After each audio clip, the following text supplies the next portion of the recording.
Channel पर नए हो तो चैनल को सब्सक्राइब जरूर करें और वीडियो को भी लाइक करें। इसी तरह की एनिमेशन स्टोरी और हॉरर स्टोरी देखने के लिए चैनल से जरूर जुड़ें।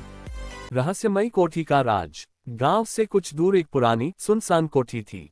लोगों का कहना था कि वहां अजीब अजीब आवाजें आती हैं और जो भी वहां गया कभी लौटकर नहीं आया। लेकिन ये सब रीना को बस एक अफवाह लगती थी।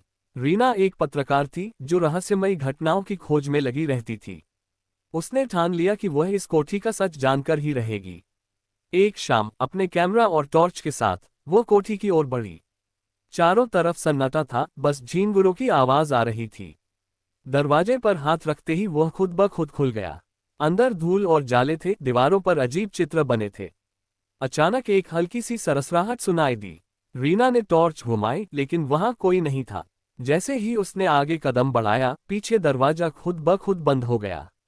उसकी धड़कन तेज हो गई। तभी उसे एक हल्की सी रोशनी दूर के कमरे से आती दिखी।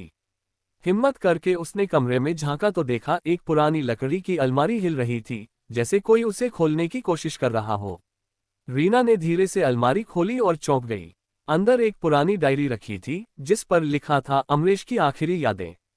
रीना ने उसे खोला और जो पढ़ा उससे उसकी रीढ़ में सिहरन दौड़ गई। डायरी में लिखा था कि इस कोठी का मालिक अमरेश एक जादूगर था। उसने अमरता पाने के लिए एक तांत्रिक से समझौता किया था, लेकिन उसकी आत्मा को कोठी में ही कैद कर दिया गया था।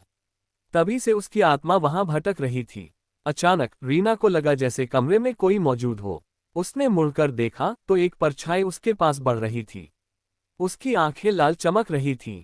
डर से रीना की चीख निकलने ही वाली थी कि एक जोरदार हवा का झोंका आया और सब कुछ गायब हो गया। सुबह जब गांव वालों ने कोठी का दरवाजा खोला तो रीना बेहोश पड़ी थी।